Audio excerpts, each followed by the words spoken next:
सबसे पहले मैं आपके माध्यम से माननीय मुख्यमंत्री जी को ये बताना चाहता हूँ कि जो ये भेंट मुलाकात में नौटंकी करते हैं और जिस प्रकार भेंट मुलाकात में घड़ियाली आंसू बहाने का काम राजनांदगांव में किया, झूठ बोलने का काम किया। साफ शब्दों में कहता हूँ कि उन्होंने कहा कि उनकी माँ को, उनकी बेटियों को थाने में बुलाया गया। सरासर झूठ है। कहीं कोई सम्मन जारी नहीं हुआ, कहीं बुलाया नहीं गया। ये अपनी राजनीति पकाने के लिए उस दिन कांग्रेस का कोई कार्यक्रम था, ये अलग से गए थाने के सामने, बिना बुलाए थाने के सामने बैठे और आज वो बोल रहे हैं कि मुझे थाने में बुलाया गया, अपमानित किया गया। 15 साल भूपेश जी रामराज था, छत्तीसगढ़ में शांति थी और आज आप जिस प्रकार की बात वहाँ राजनांदगांव में बड़े दुखी मन से बता रहे थे, तो उसका ही मैं करना चाहता हूँ। अब दूसरा विषय, एक तो उनके सम्मन्स का मामला क्लियर हो गया कि कहीं कोई सम्मन्स जारी नहीं हुआ, बुलाया गया और न किसी प्रकार की उनको नोटिस दिया गया। दूसरा विषय जो बोलते हैं कि डॉक्टर रमन ने मुझे जेल में डाल दिया। अरे भाई, आपका कृत्य ऐसा है, ऐसा घिनौना कृत्य करने वाला कोई भी सामान्य व्यक्ति यदि किसी पूर्व मुख्यमंत्री का अश्लील सीडी लहरा लहरा के प्रेस के सामने सार्वजनिक रूप से दिखाएगा तो उसके ऊपर कार्रवाई तो होनी है। और वो भी सीबीआई ने कार्रवाई की, सीबीआई ने जेल के अंदर डाला, जमानत में आज घूम रहे हैं और आरोप लगा रहे हैं कि उन्होंने उसमें गिरफ्तारी की। आपने ऐसा काम किया भूपेश जी कि जिसकी वजह से सीबीआई इस केस चल रहा है और आज दिल्ली में सुप्रीम कोर्ट में मामला चल रहा है और इसका भी फैसला ज़रूर आएगा, क्योंकि इतना बड़ा अपराध जो सार्वजनिक रूप से हुआ है कभी छुप नहीं सकता। तीसरा विषय जो मेरे मन में है कि राजनांदगांव गए, 4 साल से मैं वहाँ का विधायक हूँ, 1 रुपये का काम राजनांदगांव के अंदर नहीं हुआ।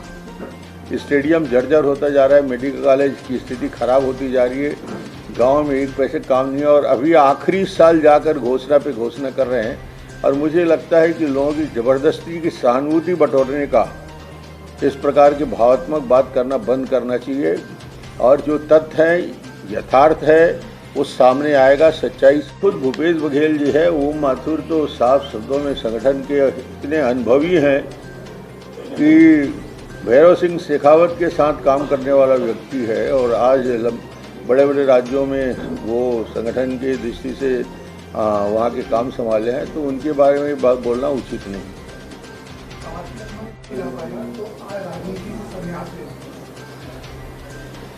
अब 2012 से लेकर अभी तक आखिरी तक भारतीय जनता पार्टी के शासनकाल में 20% से 32% आरक्षण भारतीय जनता पार्टी की सरकार ने विधानसभा में प्रस्ताव लाकर उसको मंजूर किया और उसका क्रियान्वयन किया। अब इनकी सरकार आई है 4 साल में और 4 साल में ये हालत हो गया कि 2 असफलता इनको हाथ में लगी। एक डिस्ट्रिक्ट कॉर्डर जिला स्तर में जो भर्ती का अभियान हमने छोड़ा, तृतीय और चतुर्थ वर्ग का किया था, उसको जानबूझकर अपने आदमी को कोर्ट में भेजकर उसको निरस्त कराया गया और उसको निगम मंडल में पद दिया गया। और दूसरा, अनुसूचित जाति के आरक्षण के विषय को लेकर भी कोर्ट में गए और वहाँ भी जिस व्यक्ति ने न्यायालय में मामला दर्ज किया था उसे भी सम्मान दिया गया। तो कुल मिला के इनका राजनीतिक षड्यंत्र का नतीजा है जो आज आरक्षण के लिए आदिवासी आंदोलनरत हैं। संन्यास लेने की बात क्यों आ गई? होगा संन्यास लेने की बात क्यों कर रहे हैं? वो उनके बयान को कोई गंभीरता से बहुत लेता नहीं है। वो कब कौन सा बयान देंगे और कब पलट जाएंगे, तो उनके बयान को इतना गंभीरता से आप लोग भी मत लिया करो। नहीं, बहुत अच्छी बात है। धर्मांतरण जो है वो हमारे कल्चर को, हमारी संस्कृति को, और धर्मांतरण हो वहाँ तक ठीक होता है। वैचारिक रूप से जब परिवर्तन आ जाता है, तो जब सुप्रीम कोर्ट का फैसला आ चुका है कि धर्मांतरित हुए लोगों को आरक्षण का लाभ नहीं मिलना चाहिए, तो सर्व आदिवासी समाज यही बोल रहा है कि हमारे आरक्षण को दूसरे लोग लाभ क्यों लें, इसका विरोध कर रहे हैं। वो मात्र बैठकें भी हैं, मूल मंत्र के लिए वे नहीं है। नहीं, भानु प्रतापपुर में उनकी जाने की ज़रूरत नहीं है। हम जैसे लोग हैं, हम लोग जा रहे हैं और हम लोग कर लेंगे। उनके तो जब जनरल बड़ा इलेक्शन होगा उस समय उनकी उपयोगिता होगी और सरकार बनाने के लिए बड़ा दायित्व उनका है। और निश्चित रूप से पूरे विश्वास के साथ उन्होंने कहा है 2023 में पूर्ण बहुमत की सरकार छत्तीसगढ़ में बनेगी। अभी तक क्या था, मंडल स्तर तक काम हुआ करता था, अब हम उसको बूथ स्तर तक ले रहे हैं। अब बूथ से उसको आगे बढ़ा के पन्ना और पेज प्रमुख तक ले जा रहे हैं, तो उनको भी काम में लगाया जाएगा, उपयोग किया जाएगा। गीता पे ही प्रश्न है कि क्वांटिफाइड डाटा के लिए जो एजेंसी तय की थी उसने क्या किया, कितने साइंटिफिक है, क्योंकि अलग अलग समय में अलग अलग आंकड़े आते हैं। तो मुझे लगता है कि इसकी विश्वसनीयता पहले से लोगों के मन में है। नहीं, इस पर कोई फायदा उस पर नहीं दिख रहा है।